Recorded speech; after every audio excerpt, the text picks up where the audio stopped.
Welcome to Telugu doctors clinic. ఈరోజు topic మనం చూసుకున్నట్లయితే డోలో ప్రమాదకరమా, డోలో 650 ప్రమాదకరమా. ఈ యొక్క డోలో మనం చూసుకున్నట్లయితే డోలో అనే ట్యాబ్లెట్ అనేది పారాసిటమాల్ కాంపోజిషన్తో ఉంటుందండి. ఈ డోలో తెలియని యొక్క ఎవరు కూడా లేరు మనిషి. సో ఇక్కడ మనం చూసుకున్నట్లయితే ప్రతిదానికి డోలోని వాడుతూ ఉంటారు. ఏ విషయాల్లో వాడతారు అంటే జ్వరం వచ్చినా డోలో వాడతారు, నొప్పులు వచ్చినా డోలో వాడతారు, తలనొప్పి వచ్చినా డోలో వాడతారు, జలుబు వచ్చినా డోలో వాడతారు, ప్రతి ఒక్క ప్రాబ్లంకి కూడా దగ్గు వచ్చినా డోలో వాడతారు. ఎంత పెద్ద ఇష్యూ అయినా డోలోని వాడుతూ వస్తారనమాట. సో ఇలా డోలోని వాడటం చాలా ప్రమాదకరం. సో ఎందుకు అంటే ఒక డైలీ రికమెండెడ్ డోసు ఎంత అంటే ఒక మనిషికి 3000 నుంచి 4000 యొక్క ఎంజీ మాత్రమే. సో ఇలాగా మనం చూసుకున్నట్లయితే ఒక 3 గ్రామ్స్ వరకు మనం వాడుకున్నప్పుడు సేఫ్ అన్నమాట. కానీ 3 గ్రామ్స్ కన్నా ఎక్కువ వాడినప్పుడు చాలా ప్రమాదకరానికి ఈ యొక్క దారి తీస్తూ వస్తుందన్నమాట. సో మనం జ్ఞాపకం చేసుకున్నట్లయితే ఇష్టం వచ్చినట్లు తీసుకోవడం వల్ల చాలా ప్రమాదాలు పొంచుకొని వస్తూ ఉంటాయి. ఒక రికమెండేషన్ యొక్క రికమెండేషన్ డోస్కు మించి తీసుకుంటే ఏం జరుగుతుంది అంటే లివరు డ్యామేజ్ అవ్వడం జరుగుతుంది.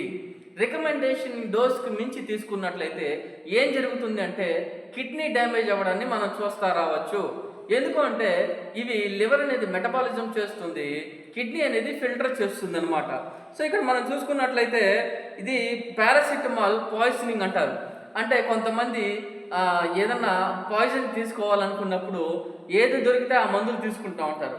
అప్పుడు పారాసిటమాల్ అనేది చాలామంది తెలియకుండా ఒక 10 టాబ్లెట్లు 20 టాబ్లెట్లు ఒక్కసారిగా ఎన్ని దొరికితే అన్ని తీసుకోవడం వల్ల వాళ్ళ యొక్క లివర్ని డ్యామేజ్ అవ్వడం మనం చూస్తూ రావచ్చు. సో ఇక్కడ అదేవిధంగా మనం చూసుకున్నట్లయితే ఎవరు ఇక్కడ ఈ ట్యాబ్లెట్ని తీసుకోకూడదు ఎక్కువ అంటే ఆల్కహాల్ తీసుకున్న వాళ్ళు కూడా ఈ ట్యాబ్లెట్ని తీసుకోవడం మంచిది కాదు. అదేవిధంగా మన యొక్క అదర్ మెడికేషన్స్ని కూడా మనం జ్ఞాపకం చేసుకోవాలి. ఫీవర్తో పాటు కోల్డ్ కాఫ్ ఉన్నప్పుడు ఆ ట్యాబ్లెట్స్లో ఈ యొక్క పారాసిటమాల్ ఉందో లేదో చూసుకోవాలి. ఒకవేళ చూసుకోకపోతే ఓవర్ డోస్ అవ్వడం వల్ల లివర్ డ్యామేజ్ అయ్యే అవకాశము ఉంటుంది. అదేవిధంగా కొంతమందికి ప్రీ ఎగ్జిస్టింగ్ డిసీజెస్ ఉంటాయి, కండిషన్స్. అది కిడ్నీ డిసీజ్ కానీ లివర్ డిసీజ్ కానీ ఉన్న వాళ్ళు కూడా ఈ ప్రాబ్లం ఉన్నప్పుడు ఏమవుతుందంటే ఈ ట్యాబ్లెట్స్ని తీసుకుంటే వారికి కూడా మళ్ళీ వాళ్ళ యొక్క లివర్ కానీ ఇంకా ప్రతి ప్రాబ్లంని అయ్యే అవకాశం అయితే ఖచ్చితంగా ఉంటుందన్నమాట. అదేవిధంగా మనం చూసుకున్నట్లయితే ఒక ఎగ్జాంపుల్ చెప్తానండి.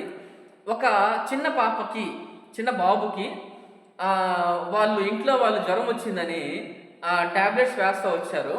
ఆ ట్యాబ్లెట్స్ అనేది వాళ్ళు జ్వరం వచ్చిన ప్రతిసారి రావడం జరిగిందనమాట. అంటే 3 గంటలకి 4 గంటలకు ఒకసారి. అది ఎంత డోసు వేశారు అంటే చిన్న పాప డోసు వేయలేదు, కానీ డోలో 615 వేయడం జరిగిందనమాట. సో ఈ డోలో 615 వేయడం వల్ల ఏమైందంటే ఆ పాపకి 2 రోజుల్లో ఆ లివర్ అనేది డ్యామేజ్ అవ్వడం జరిగింది. సో ఇక్కడ మనం చూసుకోవాలి, వాళ్ళకి తెలియకుండా చేయడం ఈ పని, అది వాళ్ళకు ఆ యొక్క పాపకి లివర్ డ్యామేజ్ అవ్వడాన్ని మనం చూస్తూ రావచ్చు. నిజంగానే హౌ టు ప్రివెంట్ అని అంటే ఈ యొక్క కన్సల్ట్ యువర్ డాక్టర్. మొదటగా మీ డాక్టర్ని కన్సల్ట్ అవ్వడాన్ని మాత్రం మర్చిపోవద్దండి. ఒక ట్యాబ్లెట్ తీసుకోవడప్పుడు ఖచ్చితంగా మీ డాక్టర్ని మాత్రం ఖచ్చితంగా కన్సల్ట్ కావాలి.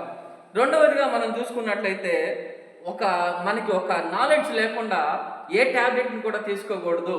అదేవిధంగా పారాసిటమాల్ని కూడా మనకి నాలెడ్జ్ లేకుండా మనం తీసుకోవడం చాలా తప్పు.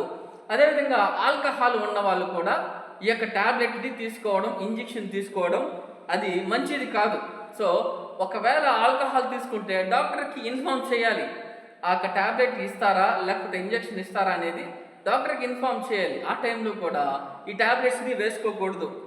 అదేవిధంగా బ్రెస్ట్ ఫీడింగ్ మదర్స్ కానీ ప్రెగ్నెంట్ ఉమెన్స్ కానీ అదేవిధంగా ఈ యొక్క ట్యాబ్లెట్స్ని ఖచ్చితంగా డాక్టర్ అడ్వైస్ మేరకు తీసుకోవాలి.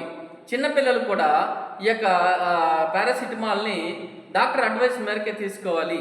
ఇప్పుడు మనం చూసుకున్నట్లయితే ఇలా డాక్టర్ అడ్వైస్ లేకుండా తీసుకున్నట్లయితే హెవీ డోసెస్లో కూడా ఇవన్నీ తీసుకున్నట్లయితే అది అధికమించి రికమెండెడ్ డోస్ కన్నా ఎక్కువ తీసుకున్నట్లయితే ఖచ్చితంగా డెఫినెట్గా ఈ యొక్క ఏదైతే లివర్ డ్యామేజ్ది జరగడం ఖచ్చితంగా జరుగుతుంది. అందుకే డోలో 650 అనేది more than recommended dose. Actually ఏంటంటే ఒక మనిషి 500 mg అయితే మనకి సరిపోతుంది అడల్ట్కి. సో అది 650 mg కాబట్టి మనము ఖచ్చితంగా డాక్టర్ అడ్వైస్ మేరకు మాత్రమే తీసుకోవాలి. సో రికమెండెడ్ డోస్ కన్నా ఎక్కువ తీసుకున్నట్లయితే ఖచ్చితంగా ప్రమాదం అయితే పొంచుకోనుంది. ఈ యొక్క నిజంగానే అది ఖచ్చితంగా మనము తెలుసుకోనికుండా మనం కానీ తీసుకున్నట్లయితే చాలా ప్రమాదాలు అయితే ఉంటాయి. సో ఈ యొక్క వీడియో మీకు నచ్చినట్లయితే like and share and subscribe. Thank you.